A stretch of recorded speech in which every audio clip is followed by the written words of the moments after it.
picking up from last time, you have gotten baby Cyrus back, and he is improving in his health. He's not having these episodes as often. It's like every couple of months maybe that he's having one vomiting episode, or just like vomiting one time. So this, it's super traumatic, this whole experience. I mean, the episode from last time, it came out the week of Halloween. It just sort of landed that way. And I'm like, this is a super horrific, yeah, it's a super horrific thing that happened to you. As a mother, how do you move forward and heal from that? So now you're whole again. As a family, your baby is healthy for the most part. How did you move forward to heal your nervous system and your family, and just what did that look like? Yeah, so the process, obviously going through it was very traumatic. And I think there was a lot of, I kind of like disconnected myself from the emotional part because it was just too overwhelming, too much at once. Yeah. Specifically when he was gone, we didn't know if we'd ever see him again, or how our life would look like moving forward. So there was I kind of like just disconnected myself from the emotions of it.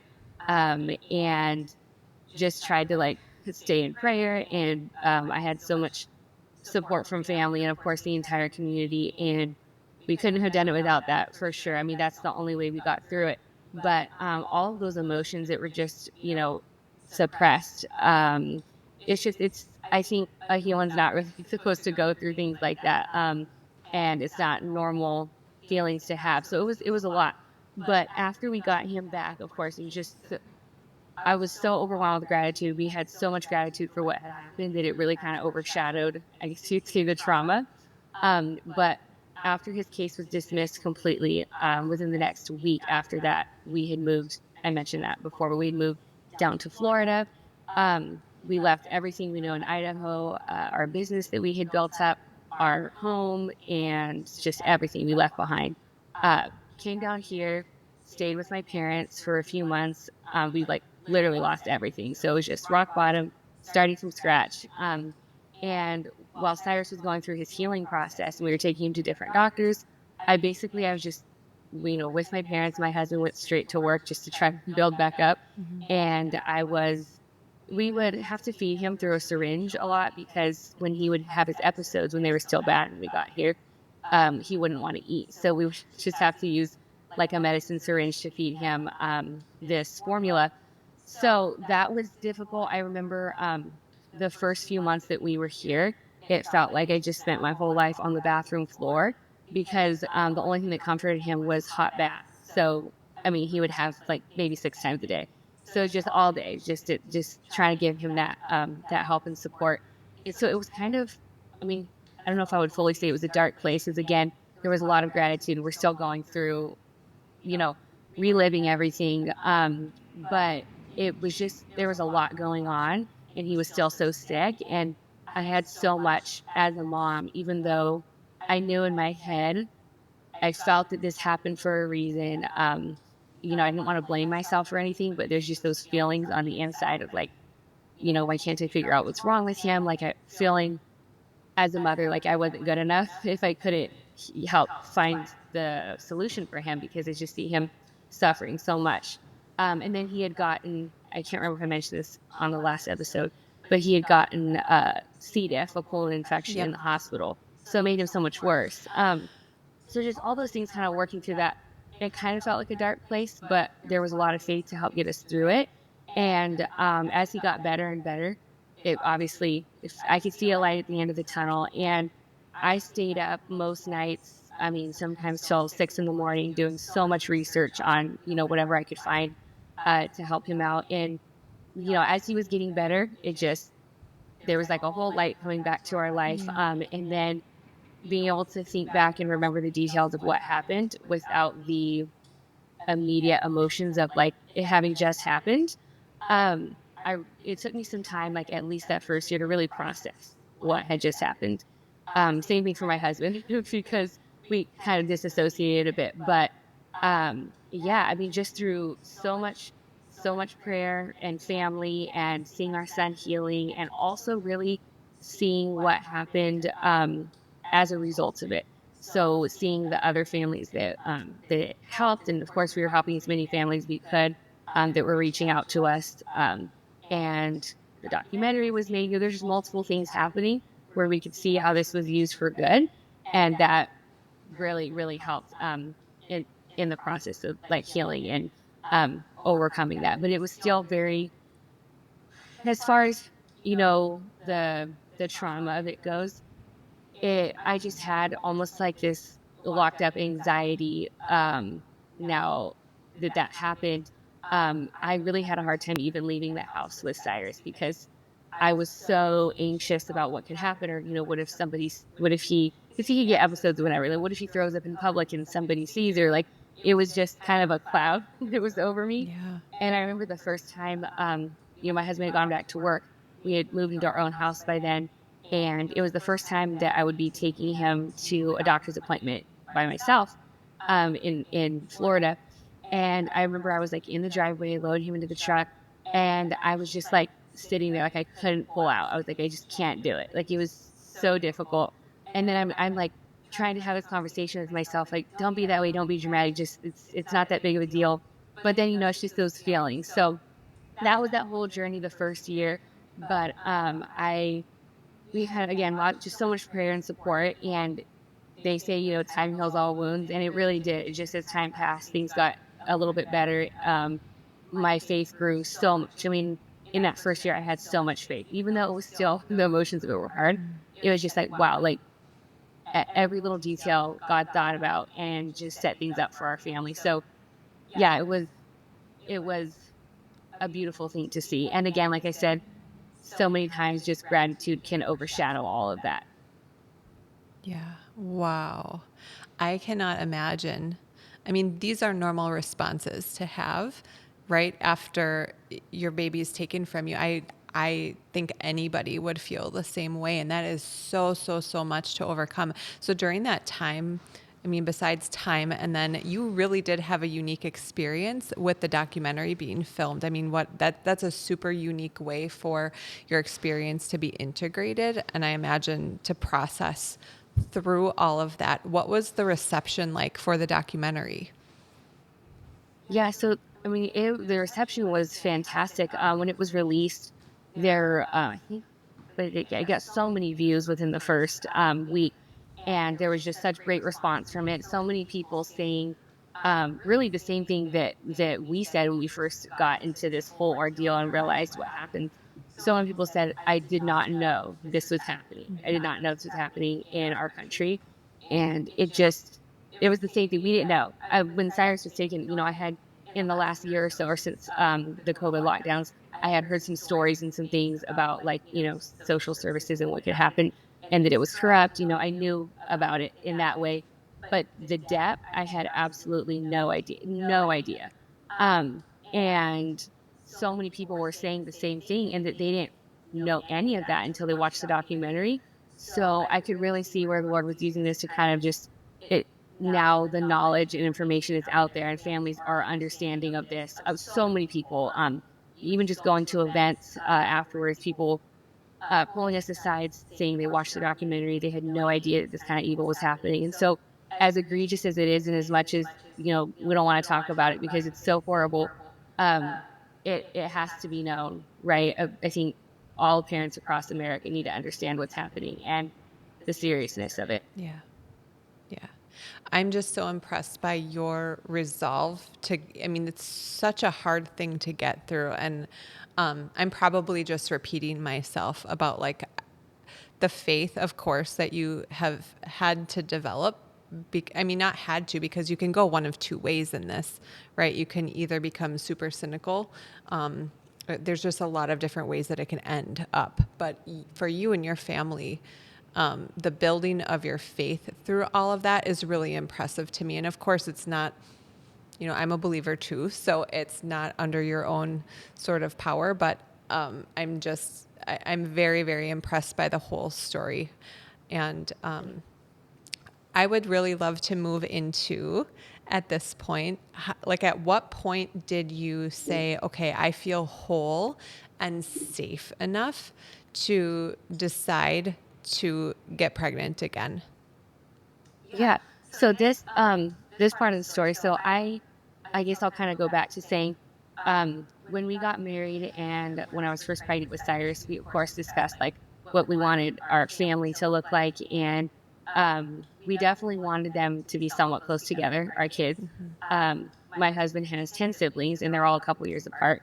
We don't plan on anything like that, but we definitely wanted them to be closer together, at least the first few, and let's see here, when Cyrus was taken, we had originally planned maybe we'd start trying in the next like 6 months, right? Like that following, that maybe summer, right? So that was kind of in my mind. And, as women, when we are emotionally in a place where we are desiring more children, or there's definitely like an emotional involvement there. So when this happened with Cyrus, of course, we knew that wasn't. I remember saying, to our friends a few days after he was taken, I was like, I'm never having kids again. Like this, like I will never have, so scarring. But the Lord, the Lord healed, and I definitely still had that desire. But when he was sick, going through all the, I mean, of course, there's just no way that we could even think about that. So we had so much focus on Cyrus and helping with his healing. He needed 100% of our attention. So I knew it would be a little while. And once he started getting better, really once he got his life back, just was a normal kid, then it was like, okay, this seems to be right about, like, I'm totally ready. My heart is there. It seems to be about that time. But my husband, he was managing a company here in Florida and got the opportunity to work out of state in the summer.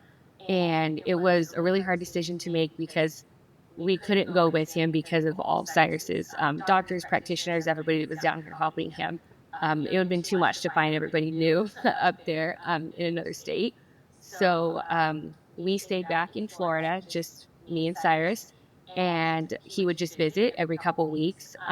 So obviously in that time, it was like 6 months. It was just like another 6 months where, that would not have worked out. But I definitely felt ready and emotionally was there. So we talked about it. We knew once he got back, it's something that could happen. But it's just kind of like I knew at that point, like, man, had things worked out differently, we would already have another. And I, for some reason, just felt like it was such like something missing. And I told my husband later, I was like, I felt so guilty about this. But I had just this strong feeling that was growing and growing that was like, I really, really felt like something was missing. And I knew that had things been different, this next pregnancy would really be our third, right? And but with everything that happened, I knew I was like, I can only afford to have just gratitude, right? Like I can't complain, I can't be, that's just not even allowed, right? So I felt so guilty for these feelings that were inside of me, that I didn't even like want to share with anybody. I was just like, I'm gonna keep it to myself and just ignore it, right? But I remember at one point, I was feeling emotional about it, like I don't know if you were hormonal, but I was like so sad that I couldn't be pregnant yet and that I wasn't pregnant yet. And I remember praying to God and asking, like, if there's any way you could just help me to not feel hurt by this, and or help me to not feel this way, like there's this missing child, because I just felt like there's always going to be like a missing piece. Although I know that's part of our story. It's just, I don't know how to explain it, but it was just, I felt bad about it. But I prayed for this. Of course, when he got back and um, I got pregnant, let's see, we prayed so much beforehand, of course, for everything. And I guess a part I should put into there is once Cyrus started healing, and I was doing all this research and just learning so much about the human body and health and healing, I learned a lot too about nutrition and health from conception and through pregnancy. And through that entire process, I became so passionate about pregnancy and birth and just all of that from the health side. And that is when I went to doula training after he was getting better. And that's how I became a doula. So really kind of this whole thing just kind of pushed me into that world. Um, so now I'm a doula, I'm doing all this research just in the very beginning of it. And I get pregnant and I'm like, all right, this is going to be like a really good pregnancy. There's a lot of things I wanted to do differently because Cyrus had some, like we talked about last time, he had the two vessel cord, he had a tongue tie, and I think a couple of other things. So I was like, I want to see now. I had prepared my body health wise, like really been preparing Yeah. for this pregnancy. Can you So talk I a was like, little let's, bit, sorry, can you talk a little bit more about that? How, like, if there were three, like the top three things that you did to prepare your body, what would those be? yeah, okay. So one thing I will say is, of course, first the emotional healing. That was something that was really big for me. I had to go through that process and just really processing things, being open and talking about them to people. And then I had also, after we had gotten back here, my hormones were, I never had this before, but they were just very messed up. I had gained a lot of weight and I had irregular cycles, just really like I'd never been sick like that before, right? And I think it was really just stress, right? Everything that had happened, not taking care of myself. So I went through all that. One of the things that I did, I just ate really, really, really clean for like 6 months. Only whole foods, like nothing processed at all, only water. And then I did some supplementation for things that I was lacking. So I did that and, just I started an exercise program, eating really healthy, supplementing, and really focusing on my spiritual health and mental health. So after about like 6 months of that, I felt like myself again, right? And those are just the very basics, right? Yeah. But I knew that's all that's what I needed, and it really did. Awesome. Yeah. So, okay, I'm thinking, where was I? So, I was totally prepared. I'm very excited going into this pregnancy. And when I got the positive test, I had taken the test the first day that my period was due, which was the same thing I did with Cyrus. And this line was very, very sharp and very evident. Whereas with Cyrus's test, it was like kind of faded. It was pretty faded. I had to take a few to make sure. So I kind of put that in the back of my mind, like, that was pretty sharp line, but didn't really think much of it. And then, like as time went on, it kind of started getting these feelings, like, what if it's twins?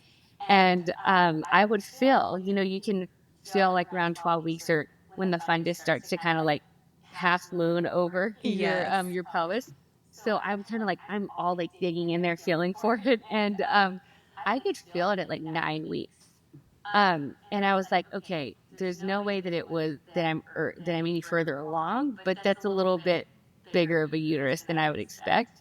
Um, so I kept saying, I put in my sister's group. We have a group chat with my mom and sisters, and I was like, ladies, I think it's twins, and they're all freaking out, like, oh my gosh, yes, it has to be twins.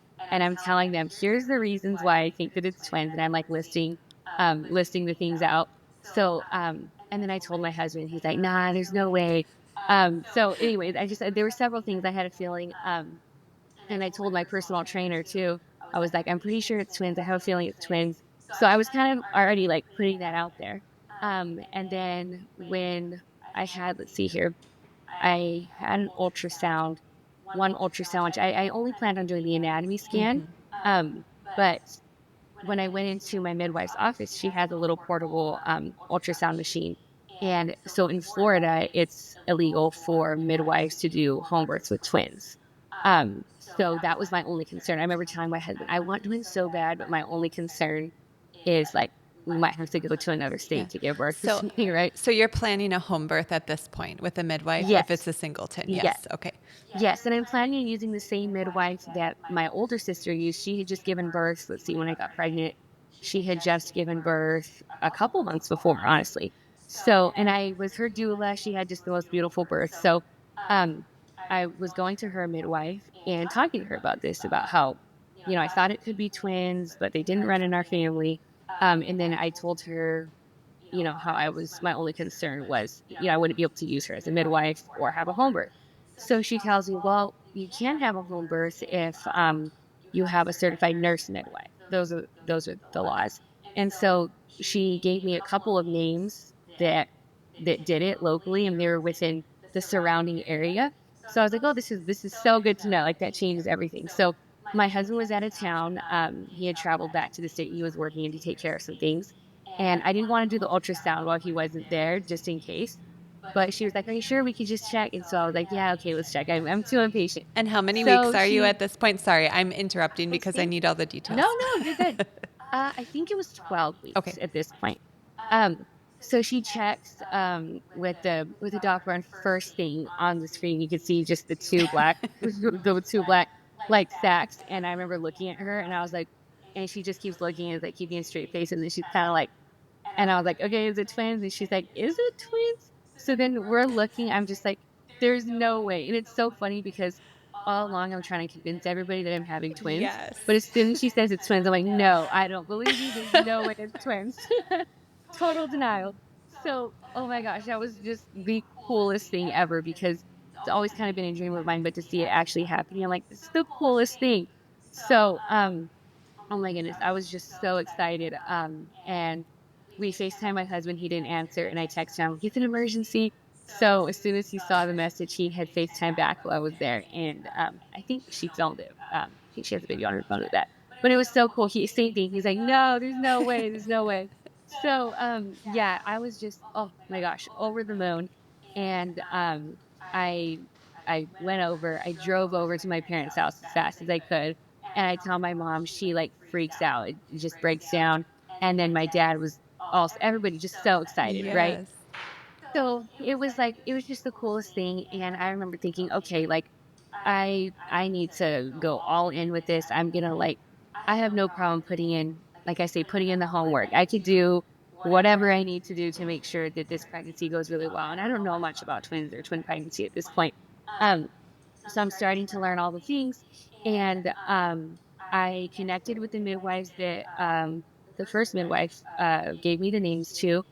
The only thing is that they were too far out. I wouldn't really be able to do home birth. With one of them, it was possible, but more than likely, I would have had to go at 36 weeks, drive down and stay in an Mhm.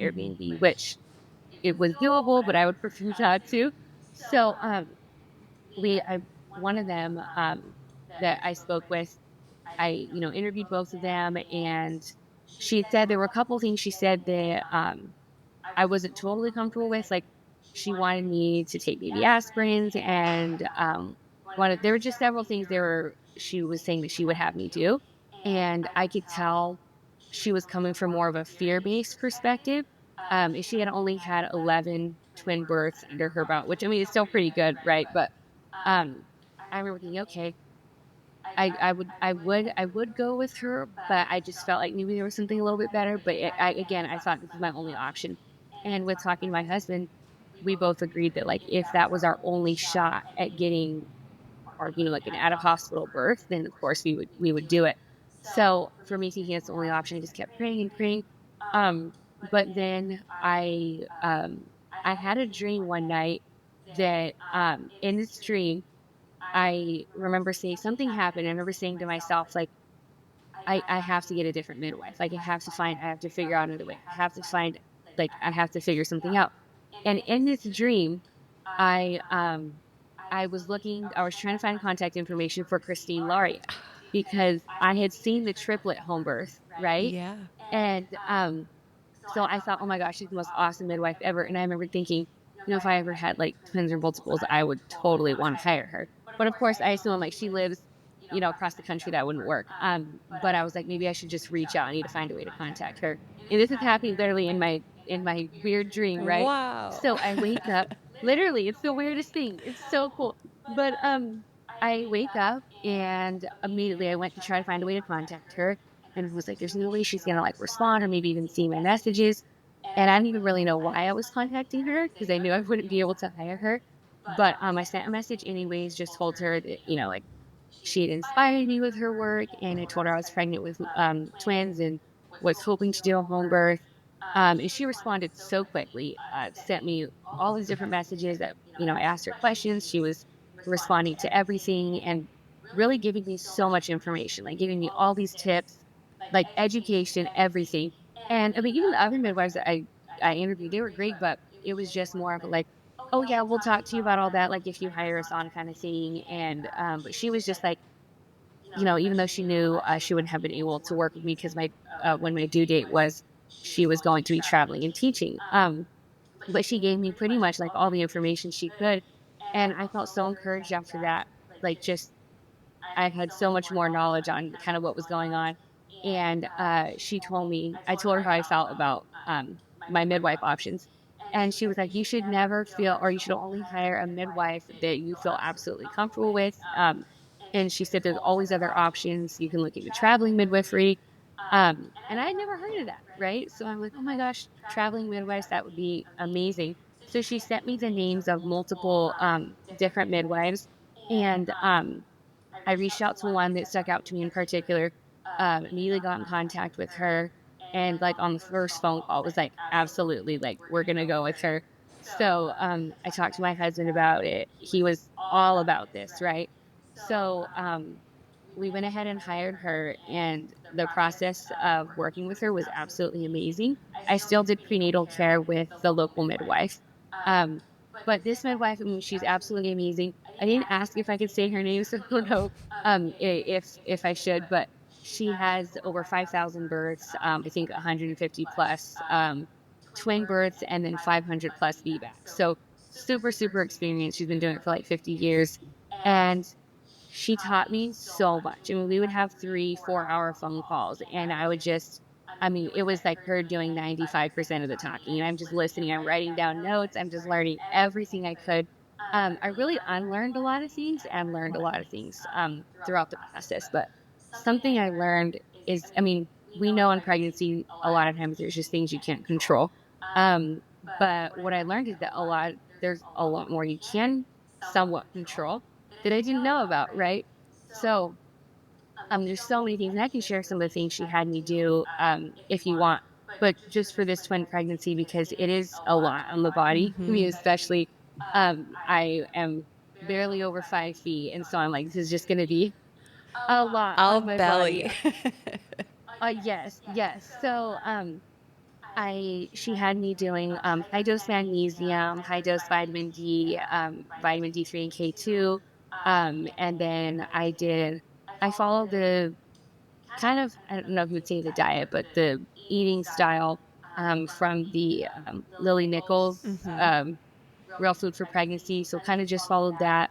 I didn't take any baby aspirin. I did beetroot capsules or beetroot powder and beet juice, kind of, for blood pressure, which it stayed the same the whole time. It was never really an issue. So I did that. And let's see here, what else I did. There were a lot of ways that this pregnancy, especially in the early days, even though I had an uncomplicated and somewhat easy pregnancy with Cyrus, there are ways that this one seemed like easier. Um, just symptoms. I mean, even though it was twins, I really didn't get much morning sickness. And I also had so much swelling with Cyrus towards the end. And this time around, I did an extremely high protein diet and had mineral water and electrolytes every day, and didn't get any swelling until later on, of course, in the hospital. But yeah, so just several things that were different about it, and that was super unique. And I just loved learning all this information. So pregnancy, of course, was absolutely amazing. It was completely uneventful, and I think I did 2 ultrasounds. They looked great. It just babies were growing wonderfully. And one thing I remember asking the ultrasound tech, I wanted to see if the placentas were, attaching to each other or what. And one was anterior and one was posterior. So I remember thinking, okay, that's good. So at least, like, if, because my concern was like, what if one of the placentas comes off? But these were, according to the ultrasound tech, they were separate from each other. So I felt like better about that for some reason. So yeah, I think that was it really for the pregnancy. It was pretty uneventful, and it went really good. And I just learned so much. Okay, so a few things that I need to highlight. So we see this again as a theme, right? And we Yes. heard it with Dr. Sue's episode, and just your choice of practitioner and your choice of support that you have with a pregnancy, whether it's a twin pregnancy or a singleton pregnancy, makes all the difference in the world. It And really, that encouragement that you got from Christine and also from your midwife yeah. is that can make the difference of all the of different. your pregnancy experience, your birth experience, because we need to create the environment within our bodies that we want to have for our baby's home. And if we're Yes. living in that state of fear, that's the environment that your baby is living in. And so to Yep. have that, and especially with twins, where there are, to your point, you're going down this rabbit hole, then being the good researcher that you are and being a doula, you're going to go down these rabbit holes anyway. Yeah. I wanted to stand up and do a slow clap for that entire process, having the dream and following through on it and the whole Yeah. thing. And Christine is amazing. Hi, Christine, if you're listening, we love you so much. We love Christine. Oh, something I should mention too. So, I know, of course, the higher chances of having one breech baby if, there's twins. So I joined the Breach Without Borders. I joined their group, and I actually went to Washington D.C. when I was like, I think, 25 weeks pregnant. My husband flew with me there, so I wasn't by myself. But I attended her training, the Breach Without Borders training. This was the Twins and Breach Masterclass. So it's funny because I go there and I'm in the room. There was like 50 midwives and some OBs, and then like me, and I was just super out of place. Like, okay, I'm just here. I'm here to learn. I was not a midwife or anything, but it was such a neat experience. And I just wanted to make sure I wanted to learn all the things, right? And Christine was the one teaching that class, so I met her. I met her in person, which was awesome. It was so nice to meet her. So, yeah, that's something I did. I was like, I'm going to be fully prepared for in case it's breach. I want to know all the things and be confident with. I wanted to I already knew this was something that was safe, right?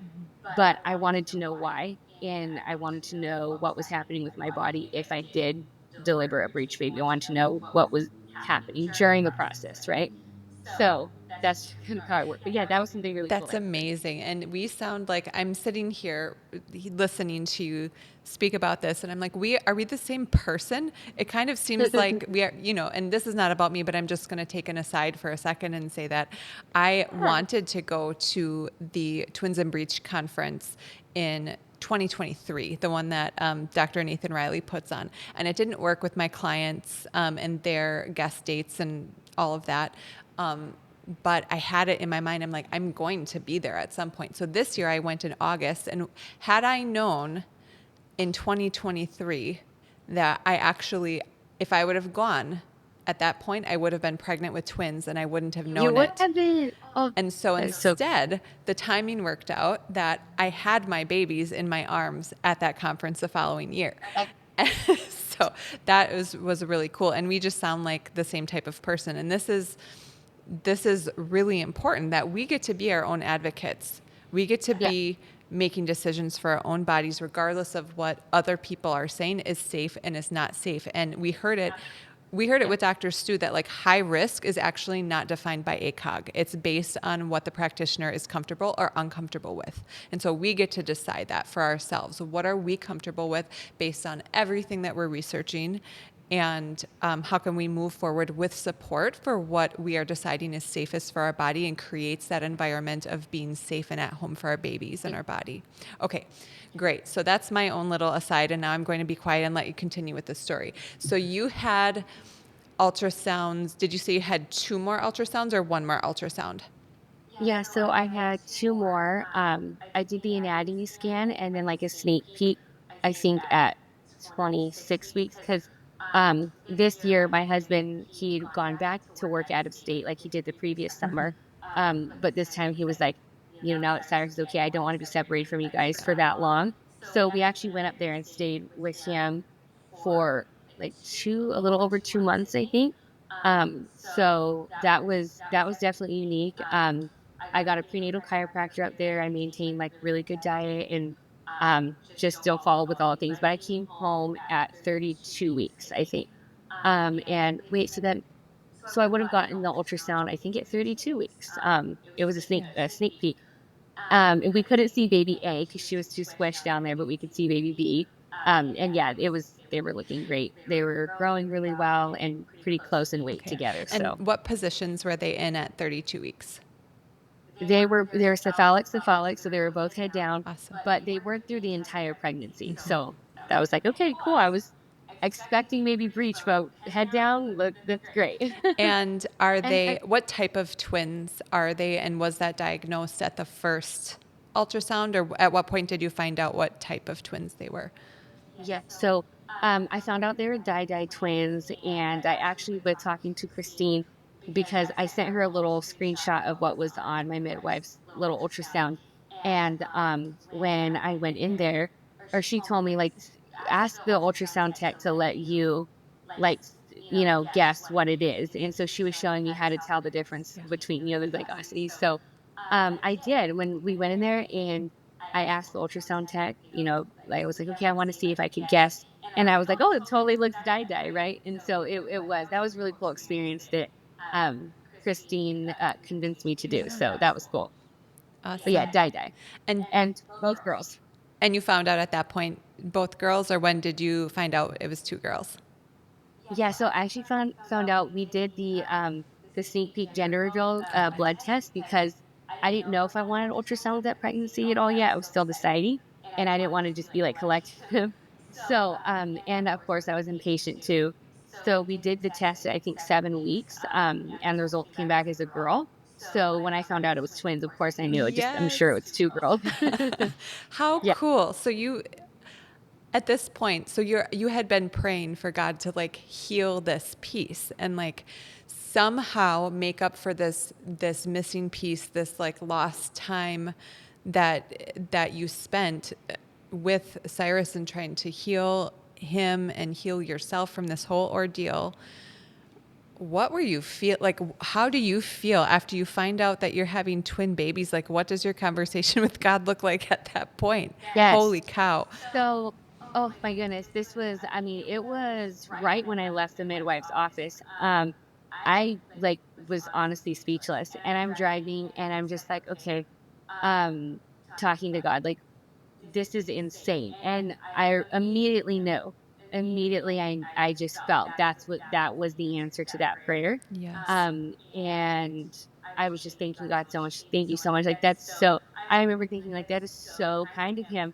And I remember telling my husband too, I was like, God is like so busy. He has so much going on and so many important things to do.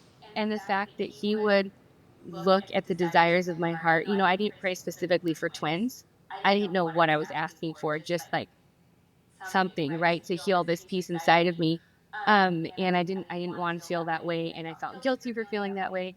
But I just remember asking God, like, I don't know what that looks like, but whatever you can do for that. Um, and this was the solution. Just seeing that, it made me feel so, it was such a humbling thing, and it made me feel so blessed that, like, I'm like, I mean, he noticed me, he heard my prayer, like that whole thing. I just felt so, yeah, it was really emotional for me. And I was just so great. My husband too, as soon as I told him, he was like, this is totally for you. Like, this is to answer your prayer. And it was just very evident from the beginning. And even when I told, because my family, my husband knew, my family didn't know that it was like hurting me much. I did actually talk to my mom about it. I think a month or two before I got pregnant, I opened up to her a little bit about that.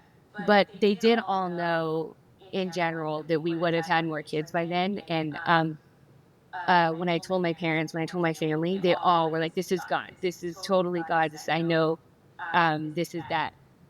He's making up for that missing piece for you guys." So it just everybody, my dad, my mom was like, "This is totally." It was just a very evident thing. So that was just. Like, words can't describe how that made me feel on the inside. It was just like I felt so just loved and noticed and accepted, and just it was amazing. Yeah. That's incredible. And again, the story is about you, but I am one of the people that I think can say I know how that feels because I am Yeah. also a twin mom. And for those who don't know, when I was 31, I had a stroke in my brainstem right before we were going to start trying to start a family. And so that put the timeline. I was just telling my producer here that put the timeline for us back a couple of years. And it was that same sort of making up for the time that I felt. So it's so good. He's so It's good. so beautiful. Yes. Anyway, so we need to get to your Wow. story. This is all your Yeah, no, story, just of share course, about but your story. That's amazing. That's yeah. so beautiful. I need to hear your whole story. That's awesome. What a Yeah. beautiful thing. So you are at this point 32 weeks and Yeah. babies are growing well. Everything looks good. And so you're back in Florida at this point. And what does the plan look like with your midwife? Tell us a little bit more about that. Yeah. So the plan with my midwife is for her to arrive at 37 weeks. We got her an Airbnb and to stay for, a few weeks. And of course, the baby came any sooner. She could go sooner. But so the plan was to have her arrive at 37 weeks. And I was going to be doing a home birth, a water birth. I have since, like as a doula, I have my own birth pool. And we used it for my sister's birth. That was the last birth we'd used it for, so I planned on using that. We had everything set up and ready by 36 weeks. And I was planning for my birth team for it to be uh, my midwife, of course, and then a doula, so midwife doula, and then my mom and two older sisters. So, and my husband, of course. So that was what it all looks like. And I had talked to my mom and sisters beforehand about, like what things would look like and just to kind of like prepare them for all of it. And we had so much fun, of course, making all the plans. And the day, let's see here. So I was the day that that was actually the day I went into labor. I had my mom and sisters over, and I was like, I really want to make sure you guys come over. Let's do it today, so that way I could show you. I had my organized like little birth supplies cart, and I kind of wanted to give them a tour of like the whole setup, Your so they could be ready. intuition was popping off there. You're like, Yeah, hey, a we little got to bit, get yes. ready. So yeah, so I and let's see here, the night before this actually my dad had left town for business and he was going to try to delay it for a couple more weeks. But my mom was like, I think you should go sooner because the longer you wait, the more likely, you can like not be here for the birth.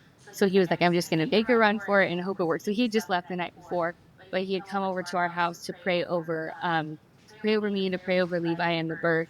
And, he had a really, really powerful prayer. And I remember him specifically praying um, that, the Lord would strengthen my intuition and instincts, motherly instincts, and whatever I needed for that birth. So it was um, really awesome prayer, and I really appreciate that he did that before he left. But so yeah, the next day my mom and sisters are over, and my brother-in-law and my little niece who's now she's 1 years old today actually. So And how that's cool. But how far along are you at this point?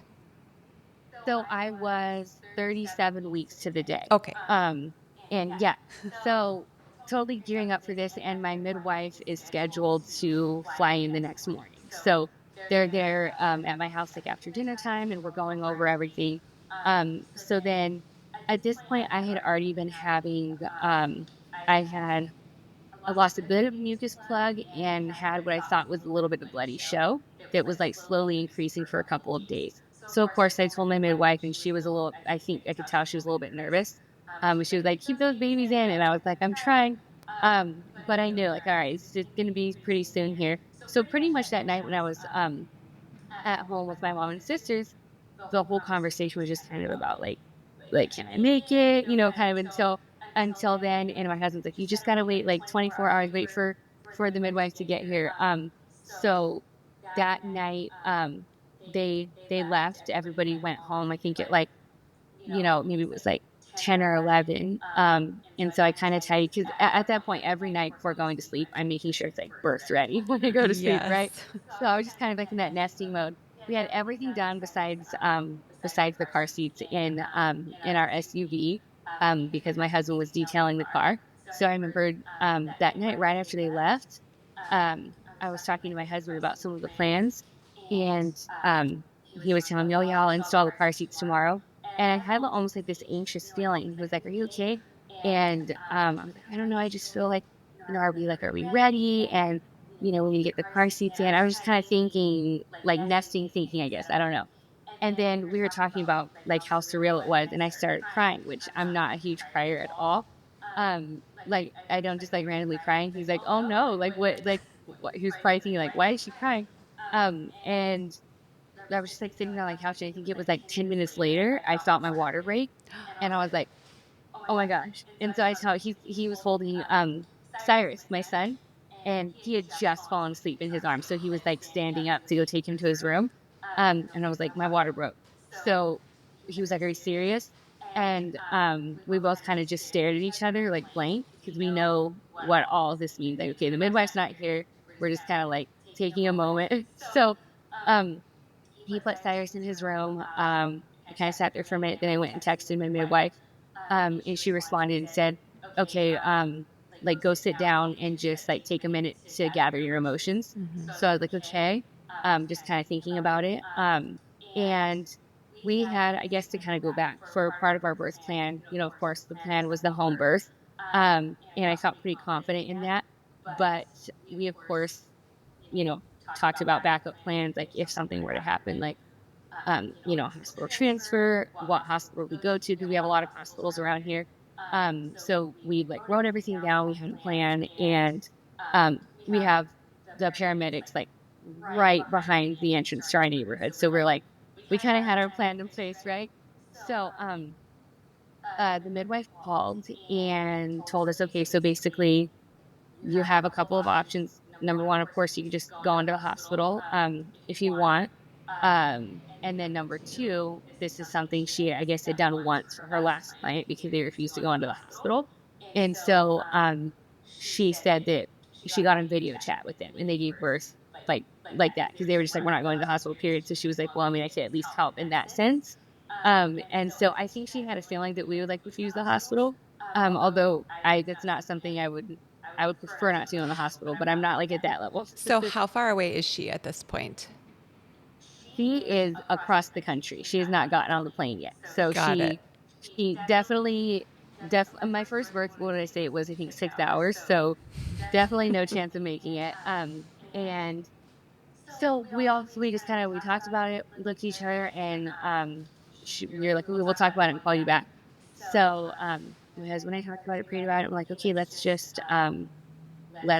let's just stay here and do it, and we'll just pay really close attention.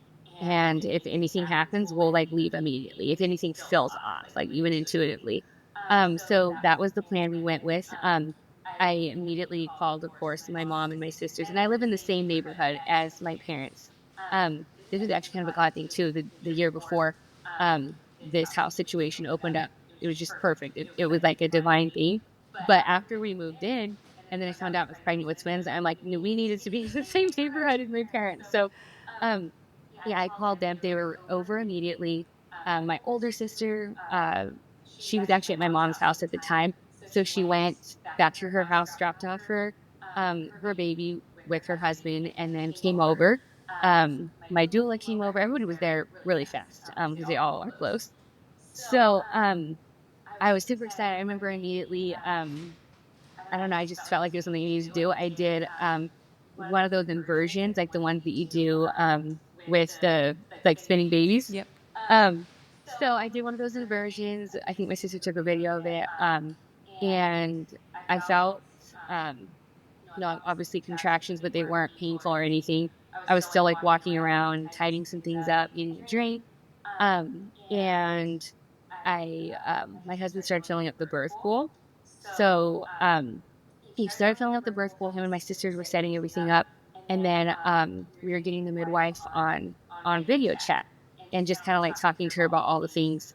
And we had agreed before, like before she hired me, because she was saying she's had some people who, like when she recommended that they go in to the hospital, that like were refused.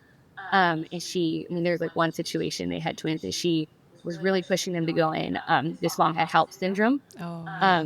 And by the time the doctors finally convinced them to do the C-section, both babies needed to be resuscitated, and it was like a pretty close call. So she was just saying like, and her transfer rate is less than 2%. So this obviously rarely happens with her, but she was saying like, before I hire, always make sure it's something my clients are willing to do. Like if you're going to hire me, I need to know that you trust me as your provider. That if I say something like, that we need to go in. And I remember telling her, Well, I mean, yeah, that's why I wanted to hire you, because with the previous midwives that I interviewed and that I spoke with, because of some things they said, I knew that there would be several times I might have to advocate for myself, or that I wouldn't be on the same page with them. And for me, I don't want to have to do that with a provider. Like, I want the provider to know better than me and to know a lot more than me. And I want to know that if they say something, I can fully trust. So that's why I went with her, right? Yeah. I wanted to be able to feel that. So I was like, yeah, absolutely. I mean, I trust this midwife. I trusted my whole life. Like, I really, really trusted her and loved her so much. So um I told her, like, yeah, absolutely. Just if it's something you say, we'll go in. So for the birth, the contractions, of course, it started to intensify a bit. And I got in the birth pool. I didn't know if I was getting in too early, but again, I was like, I feel like this one's gonna go fast. And um like, I was like, I think transition is pretty soon, but I was still doing really good with breathing, just like fully breathing through all of it. Um, and then transition did start. I could tell because, of course, the contractions got more intense, and then I was feeling nauseous. So I was like, okay, it's moving pretty fast. So let's see here. There was a point in labor, where I remember thinking, um, okay, I think I just kind of had this like little feel, almost like a fear creep in, and I was like, move it away. But we had worship music playing. I was trying to like keep faith, and just it was so good. I mean, the first verse, with baby A, the whole experience was so good. I had my mom and my sisters there. They were all helping me out. They were like all my doulas. And then my son, he woke up. Just, I'm sure, hearing everything, he woke up and came into the room, and so he was on the bed with my mom eating snacks. And I don't know why that just comforted me so much to see like everybody was just right there. Um, and my husband was right there, just like holding my hand through the whole thing. It was amazing. Like, I remember actually like stopping and looking around and being like, this is so cool. This is such an amazing experience. So the first baby, she went, I mean, as soon as fetal ejection response started, it wasn't long. And I remember I was kind of thinking, though, how long is it going to take? And I was like two contractions in, being impatient over here, like, when is she going to come out? So my midwife was like, would you want somebody to check you? Maybe your husband can do like a cervical check. And I was like, no, I'll do it. I was like, I can do this myself. So I did a self check, and I could Okay, feel her head. stop. You did a self check when you were still pregnant with twins. That is Yep. impressive because you can. Okay, I remember. Never mind. That's TMI. But like, it's a lot to No, get it's not. around when you're pregnant Oh, with yeah. a twin belly. Anyway, Oh, yeah. sorry. Continue. No, there's a lot of ballet. Actually, I don't know how I did that. I'm trying to picture. I don't know how It's I did it, another but somehow miracle. I did. I know. Yeah. How did that happen? But so I did a self check, and I could feel her head. It just felt like a wet rock. That's what I don't think. It felt like a wet rock. So then, it kind of like pull back a little bit and come through, and I was impatiently checking after each contraction, maybe just two or three times. But it wasn't long at all. I was not pushing for long. And then I pushed extra hard on the last contraction, and she just came shooting out. Um, when she shot out, I remember I felt my husband caught her, which was like so cool. I wanted that, but he caught her and kind of and pulled her up to my chest. But when she came up to my chest, the cord was so short, so it was there was like a tug, which I felt also when she shot out in the water. So like there were two separate tugs, and that's super uncomfortable. So I'm just trying to hold her above, like trying to keep her face above the water. And my sister came to help hold her up as well. Um, but yeah, I remember thinking in my head like, "Ooh, I just like flashbacked right back to when Cyrus was born." And I remember the midwives like pulled on. I mean, I'm not a fan of this now, but I'm like they were pulled on the umbilical cord to like get the placenta to detach. And so I remember thinking, oh no, like her placenta is going to detach. And I had this thought that like, well, at least her placenta is not fused to the other placenta, because then they could both come off. And I'm thinking in all the chaos, it was just a quick thought that I had. Um, so I'm holding her up to my chest, and I'm waiting for the next contractions to come. I think maybe like 5, 10 minutes later, they started up again. And so I'm contracting, they're kind of intensifying, but the pool water is starting to get a lot darker, like just darker and darker. And my midwife on video chat, she was so great. I mean, she would say like just like call out everything that was happening. Like she would even say, okay, like this contraction's about to end now, and it would like immediately taper off. And I mean, 5,000 births is just she just knows she could see everything that's happening even over video. So she was saying she was like, I don't like how dark the water is getting. So let's like give her a few more minutes in there. And if something doesn't happen, let's get her out and onto the bed. And So, is your baby crying at this point? What's her name? yeah. So the first one, Sophia. Sophia. Is Sophia crying at this Yes. point? So she did. She cried. I mean, immediately. I Yeah. didn't have to. I mean, she just immediately crying. She looked up at me. Everything. I mean, it was perfect. Yeah. Like just so beautiful. Um, So yeah, she does have me get out onto the bed.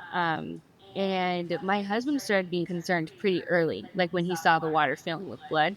He was like, "That's not normal." And he was like, "Get pushing for me to get at it. Let's get you onto the bed so the midwife can watch and see the blood loss." So I'm laying on the bed. I transfer there. I'm laying on the bed, and I got Sophia to latch. So she's nursing. I mean, just perfect latch, which was so cool because I did not get that with Cyrus. So I'm Aw. like, oh my god, thank you, Jesus, like prayer answered. So we were laying there. I don't know for how long. Time kind of seems like it doesn't exist at that point, but I think it was at least a half hour. And she was nursing. My contractions are getting more and more intense. And I can't tell how much blood I'm losing, but I can, like my husband, I can hear him getting worried and like talking to the midwife about it. And so she's like, yeah, I don't like how that looks. He's showing her all the blood. Like, look, can you see this? And so she was like, well, let's see if something doesn't happen here in the next 5 minutes. I'm gonna want you guys to go in. So at that point, I was already kind of like, all right, let's just go in. Mm-hmm. Anyways, I mean, let's just Yeah. let's just go. I knew it was gonna happen, but I got off the bed and leaned over the side and just pushed with everything I could. I was like, let's just my last ditch effort.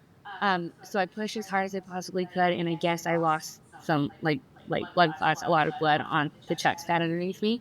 Um, and it was a lot. I mean, a lot. And my husband Levi immediately went to show the midwife the blood that was on those pads, and I knew as soon as she saw it, she was going to have us Yeah. go in. So she saw the blood, and she was like, "Okay, I need you to call the ambulance." Um, so I had my older sister. So I have two older sisters. The one that's married, she has a baby girl. Then the younger one, she's right above me. We're all a year apart from each other, so we're right there, so right there. And she's not married, but she called the ambulance. We all had her do it. She stays really calm in tough situations. So she's like on the phone. And from the time she called them, I mean, it was like I don't even think I got through two contractions before they were there, the paramedics. And I can hear them coming inside. So I remember I asked my other sister, like, can you get me like a little nightgown dress? And I'm barely Yes. slipping it on as they come in. And so from here it kind of like this is when like it got chaotic. So I'm just thinking, okay, what are like all the details here that need to happen? So I have to leave my baby girl Sophia, right? Like to go in. And well, it's funny because I read your birth story after I gave birth to the twins and how you had to go in.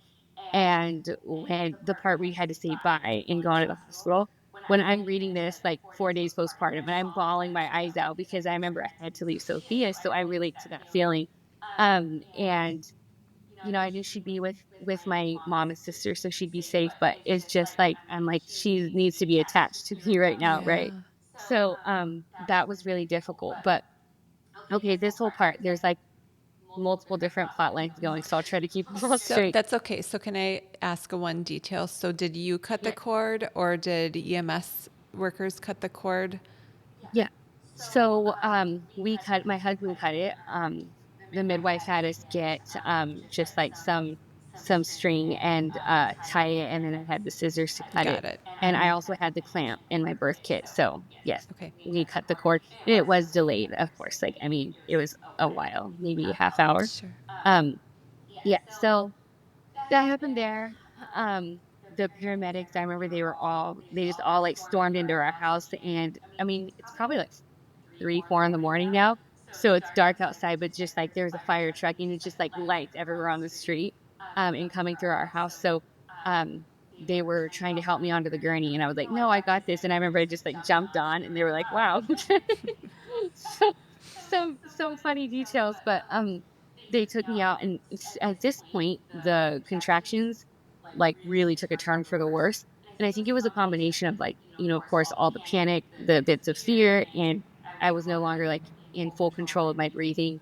And then also whatever was happening inside because they were so much more intense. I mean, they were more intense than the contractions with Cyrus, than especially the ones with Sophia. It was Mhm. just another level. I remember thinking, is this what Pitocin contractions feel like? Because so intense.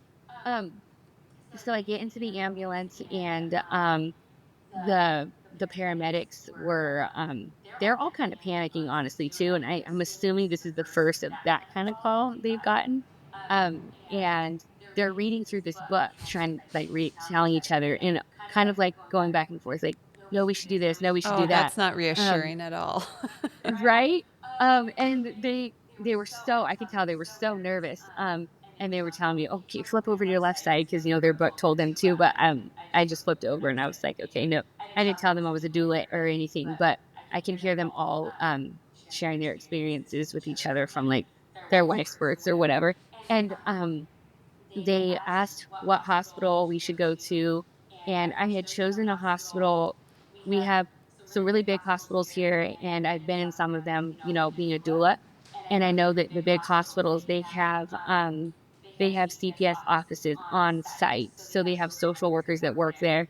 And I've seen them like walking the Mhm. halls and there and everything. And so it's just so much easier for a call and for them to go straight up to the room and like interview parents or, whatever. That's what happened when we were in the hospital with Cyrus. So beforehand, we had chosen a hospital that was a smaller, newer hospital, and they didn't have one of those offices. And from my midwife and other doulas that I worked with, they all say they're really good about even like denying vitamin K, things like that. They're just like super, super supportive. So that's the hospital. They were trying to go to another hospital, and I was like, no, no, go to this one.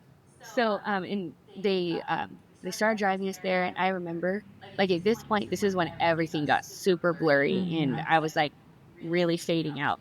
My sister has a video of me loading into the ambulance, and I was like looking like they thought I passed out. Um, and I remember looking over at the blood pressure monitor they put on me.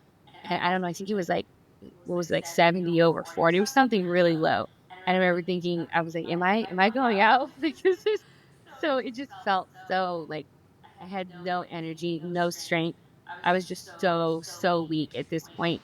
But the contractions are still coming so strong and stronger and stronger. And I have the fetal ejection response very strong. So Wow. I'm pushing this whole time. I'm pushing like with no control, right?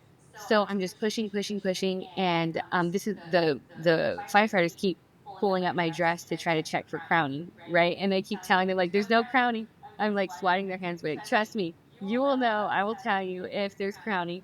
But I just literally I'm pushing and I can't control it, and it's so much work to push, but I can't like not. You know how that feels, the Yes. fetal ejection. Mhm.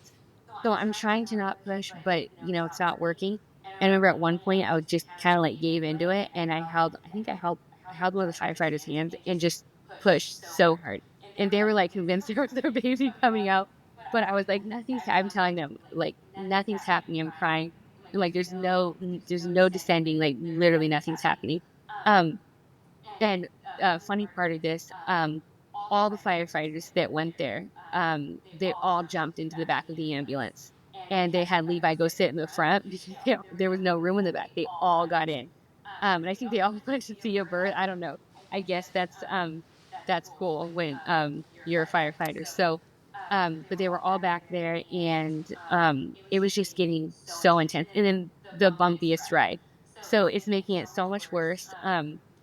And I remember though, this is one thing, the last time I was in an ambulance was when my son was taken. So even just seeing the ambulance was kind of like, okay, that's normally something that gives feels a little bit of anxiety, but it was just all happening so fast. And when I got in, in between one of these moments in a contraction where I kind of felt like I was fading out and I had like no strength, I had like no peripheral vision at this time. It was just Mhm. very blurry. And I remember looking over, like I just like laid my head over to the left and I looked and I just saw the seats in the ambulance with the buckles and they're empty. And I just had this like overlay view, like flashback of myself sitting there with Cyrus, 2 years ago when he was taken. I just had like this image. And that moment, I mean, it seemed so surreal. It was like in the movies when like that's all I could see. It was just like blurry. I couldn't really hear what was going on, but I could just like see myself there. And then to be in this position a couple of years later in an ambulance with a very different situation, right? Um, and of course, these guys weren't like midwives or anything, but being in a place where they're trying to help me and my babies and not taking them away, it was just that moment for me was just like a healing thing, really like very healing for me. Um, like I remember thinking that too, like, wow, this that's crazy, right? That I got to experience that. So, I go when I get to the hospital, they open the ambulance doors, and when the doors to the emergency room open, it like the entire hospital staff was there waiting, and just so many people. So I go in, and the OB does a cervical check, which is the most painful thing. It was so hard. She went all the way up, and because the second baby Lila was very high still, she had not descended. And my husband said he just saw her arm like disappear Mm. and then come out like full of blood. And my husband was very, he was so worried for me. He can see me like, I mean, he knew it was bad. I was in so much pain.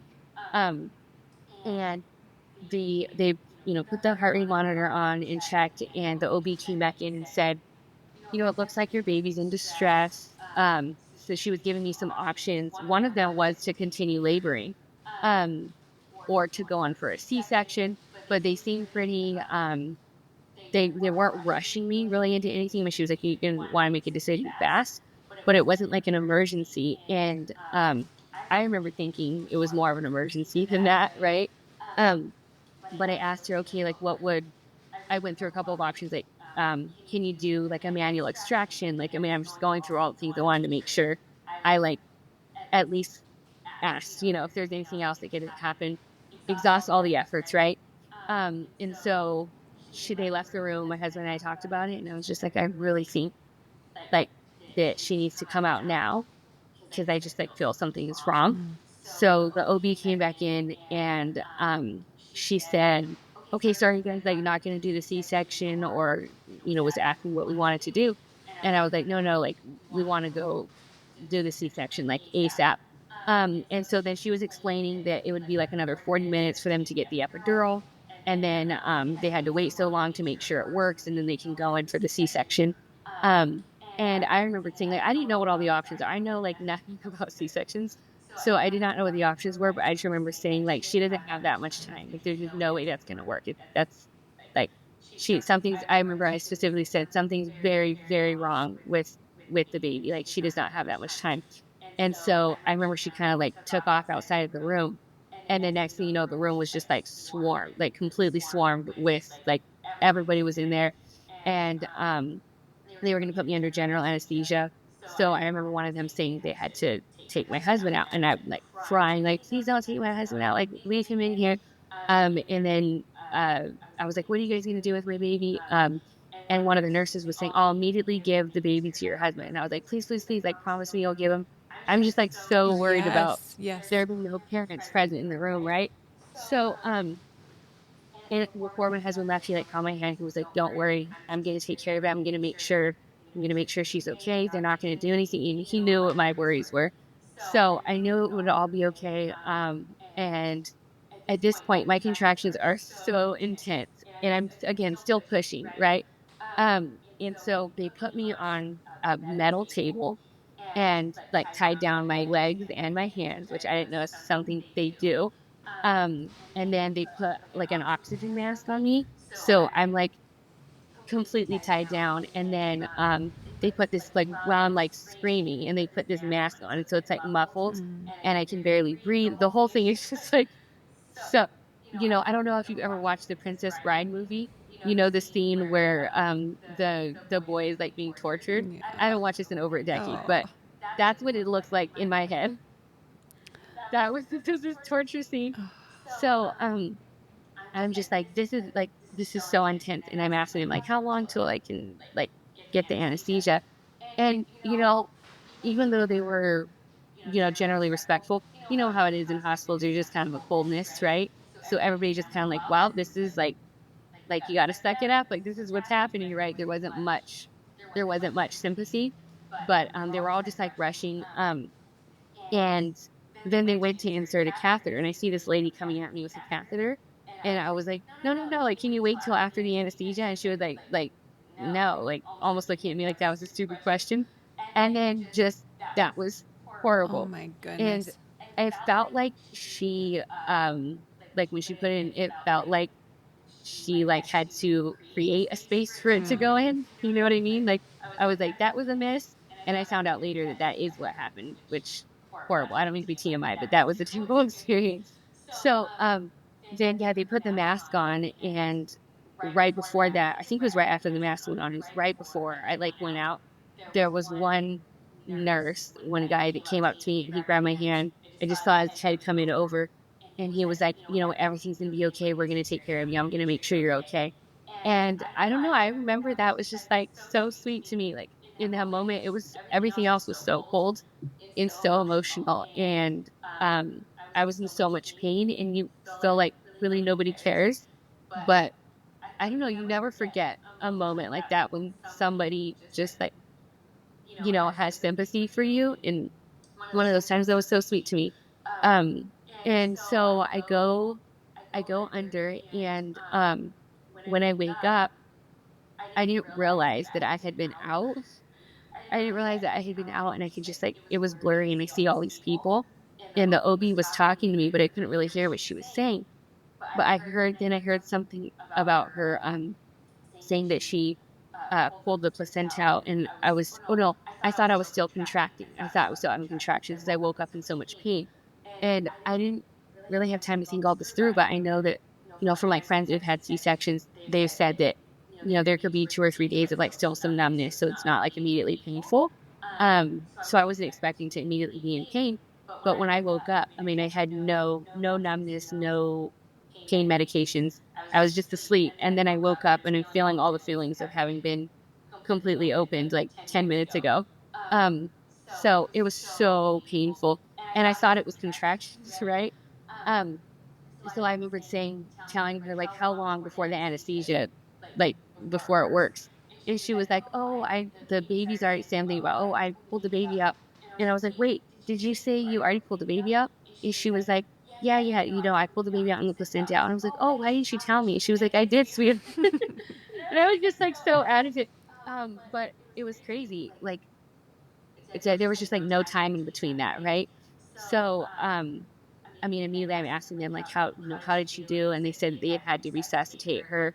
And then they transferred me to the recovery room um, where I saw my sisters. And okay, so to kind of show you the storyline of what was happening back home, the parallel plot. Um, so from here, from the house, my mom and sisters were basically getting everything ready to get Sophia over to the hospital. And they said a second fire station came to check on the vitals of Sophia, which my mom was kind of nervous about because my mom was doing skin to skin with her the whole time. Mhm. And so she was like kind of feeling protective. My sister said they were like, "It's okay, mom, like just let's do their thing." So they checked on the vitals. And then they had to get a driver for the fire truck because all of the firefighters went in the ambulance and left the truck behind on our street.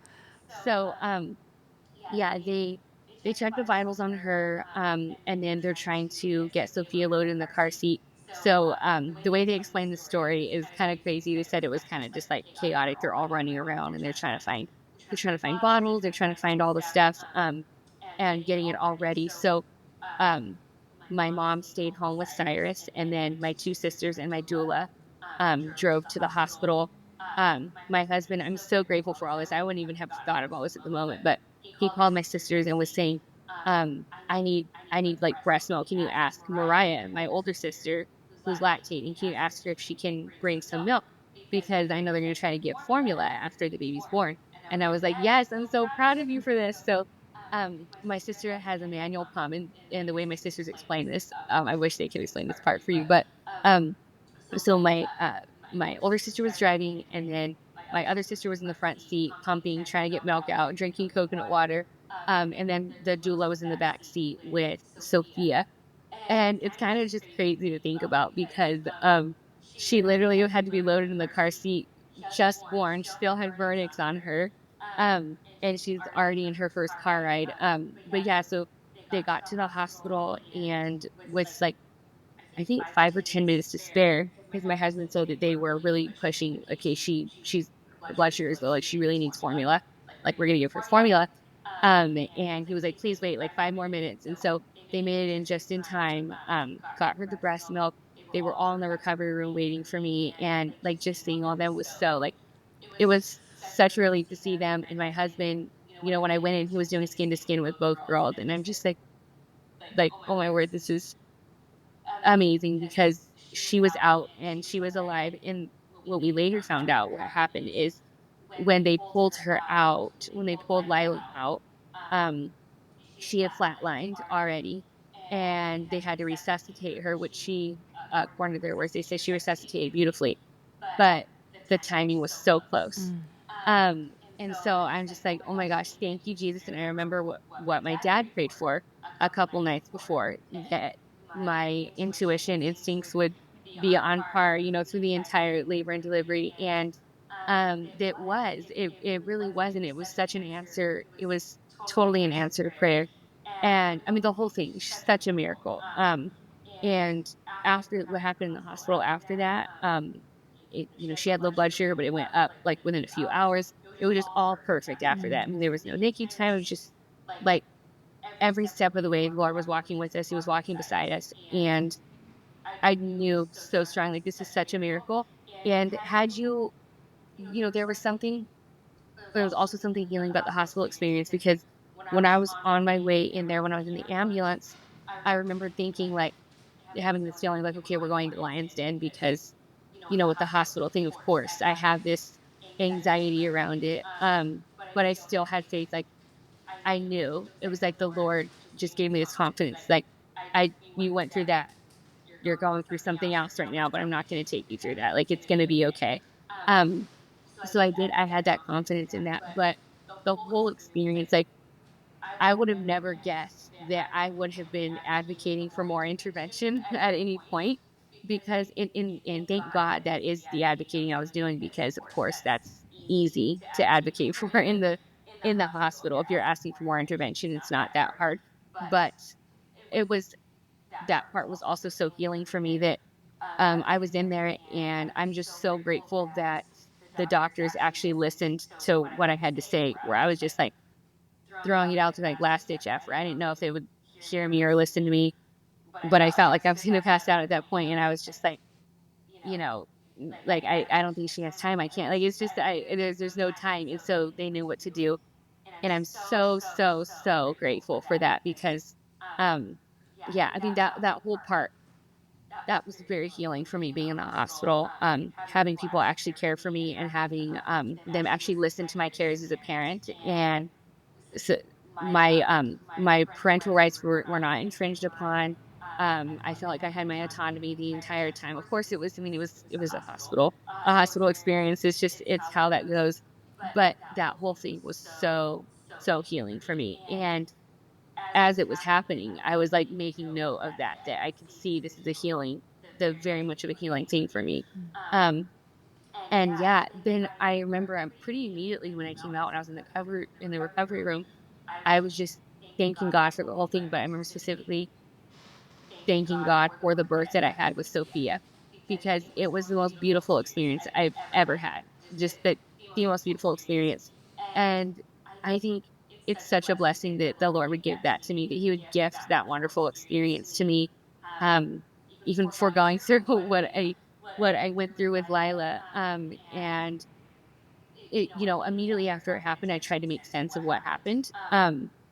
And so what the whole process was from the time I delivered Sophia, what I didn't know is that their placentas did fuse. I mean, they grew big enough; they did fuse towards the end of my pregnancy.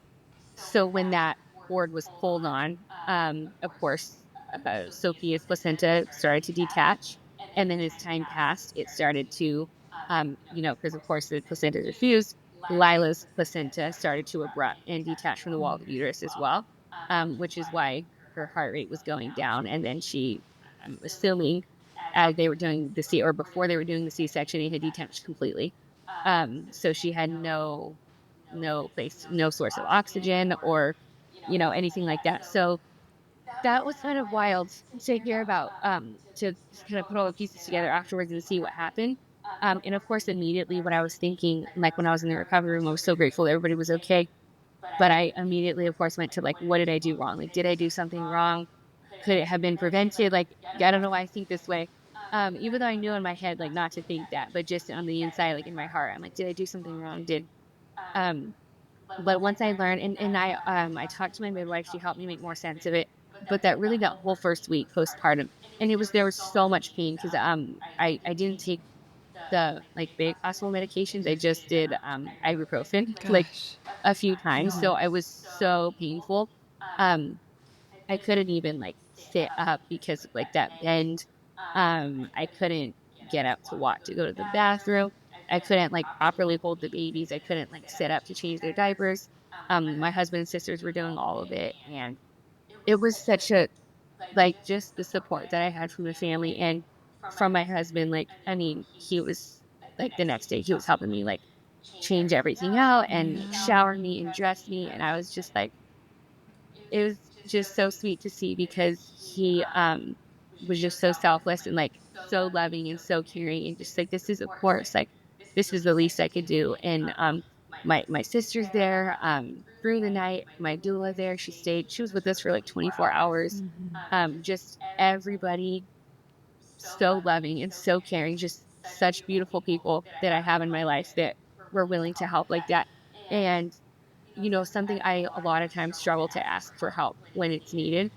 And this was one of those things that like the Lord put me in this position where there was like no other choice, right? Yes. So everybody was doing everything for me. And that was hard for me because I wanted to be a mom. I just wanted to like, do all of it and change diapers and take care of the girls, all of it. But um I really had to lean on everybody for help because I was in so much pain. I literally couldn't move. So that was, even though again, it was this place that I was in again where it was like such gratitude, but at the same time, um, it was kind of a dark place just because of like the physical pain. Like as far as physical pain goes, it's of course the worst I've ever experienced.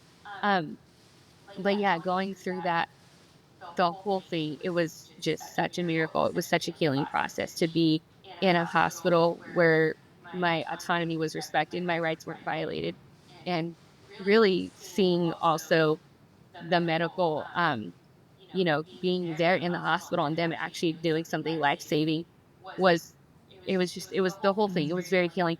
But that first week, I really still had to process, okay, what happened?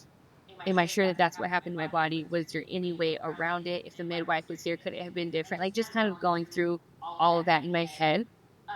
Even though I kind of knew, like, okay, I knew how I felt about it, but I still was kind of processing the emotions.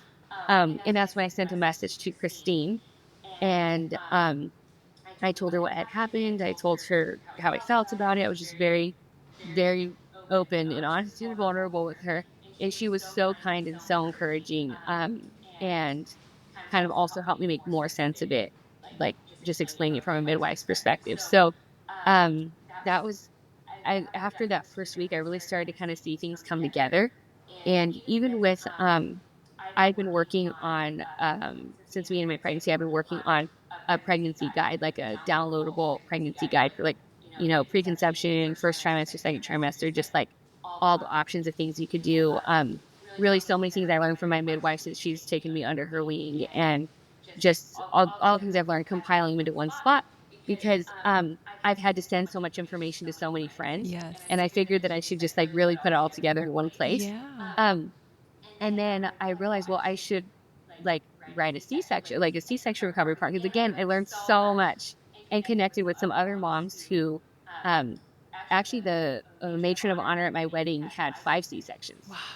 So, yeah, so there's just like, I talked with a lot of people about it and I'm learning. So through this process, it really started to become clear to me, like, you know what, the end of the day, Romans 8:28, all things work together for good.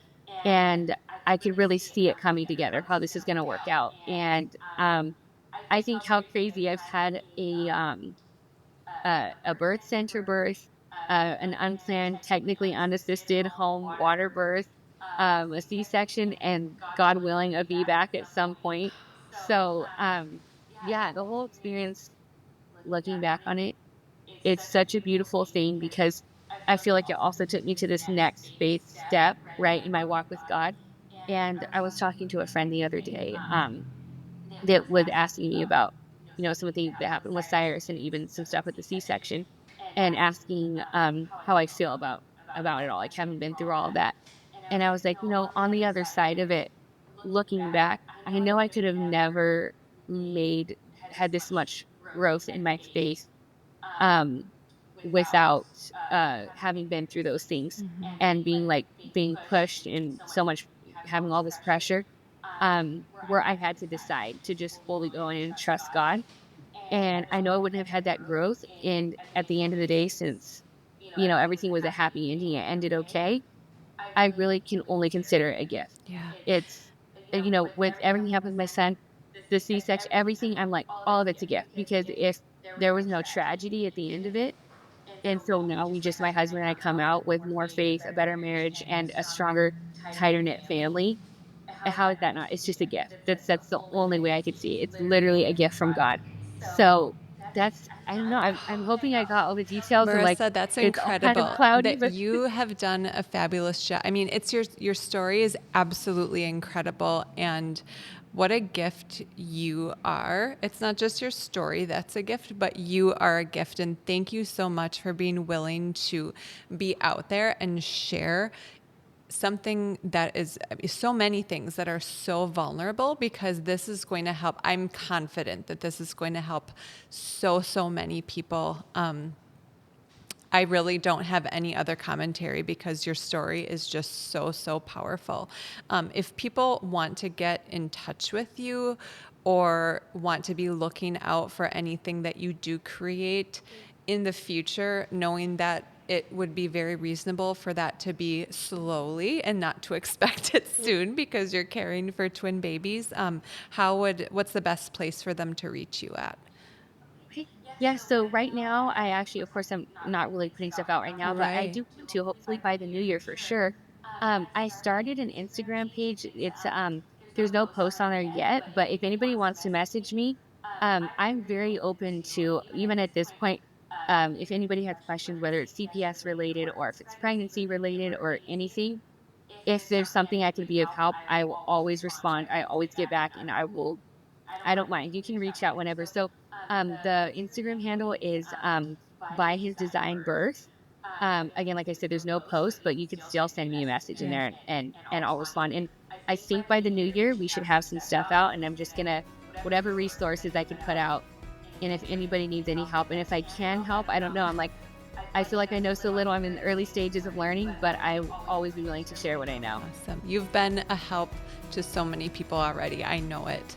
So yes, Thank you reach so out to Marissa, follow her on Instagram, and thank you again for being here. Thank you so much. Thank you.